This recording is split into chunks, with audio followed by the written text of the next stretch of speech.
ಚನ್ನರಾಯಪಟ್ಟಣ ಮೇಗಲಕೆರೆ ಮೋಹನ್ ಕುಮಾರ್ ರವರು ತಮ್ಮ ಮೇಲಿರುವ ವಿವಿಧ ಕೇಸುಗಳನ್ನು ರದ್ದು ಮಾಡಿಸಿಕೊಳ್ಳುವ ದುರುದ್ದೇಶದಿಂದ ಜೆಡಿಎಸ್ ಪಕ್ಷಕ್ಕೆ ಸೇರ್ಪಡೆಗೊಂಡಿದ್ದಾರೆ ಹೊರತು ಜೆಡಿಎಸ್ ಪಕ್ಷವನ್ನು ಬಲಪಡಿಸುವ ದೃಷ್ಟಿಯಿಂದ ಅಲ್ಲ ಎಂದು ಆರೋಗ್ಯ ರಕ್ಷಾ ಸಮಿತಿ ಸದಸ್ಯ ಜಿಕೆ ಮಂಜುನಾಥ್ ತಿಳಿಸಿದರು.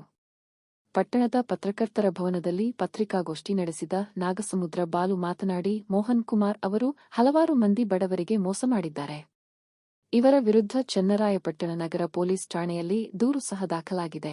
ಈ ದೂರುಗಳನ್ನು ರದ್ದು ಮಾಡಿಸಿಕೊಳ್ಳುವ ಉದ್ದೇಶದಿಂದ ಜೆಡಿಎಸ್ ಪಕ್ಷಕ್ಕೆ ಸೇರ್ಪಡೆಗೊಂಡಿದ್ದಾರೆ.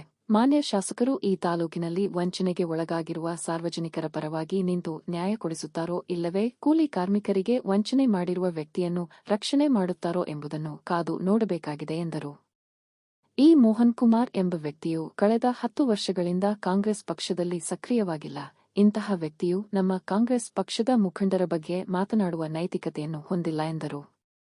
ಮೇಗನಕೇರಿ ರವಿ ಮಾತನಾಡಿ, ಈ ಮೋಹನ್ ಕುಮಾರ್ ಎಂಬ ವ್ಯಕ್ತಿಯು ಪುರಸಭೆ ಚುನಾವಣೆಯಲ್ಲಿ ಕಾಂಗ್ರೆಸ್ ಪಕ್ಷದ ಅಭ್ಯರ್ಥಿಯಾಗಿ ಸ್ಪರ್ಧೆ ಮಾಡಿ 4ನೇ ಸ್ಥಾನಕ್ಕೆ ನೂಕಲು ಪಟ್ಟಿದ್ದಾನೆ.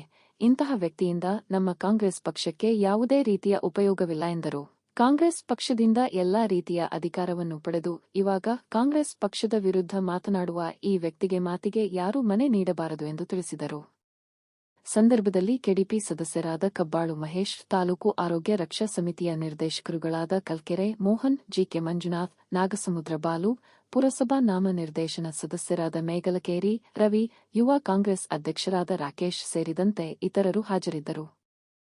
ವರದಿ ಐಕೆ ಮಂಜುನಾಥ್, ಚನ್ನರಾಯಪಟ್ಟಣ.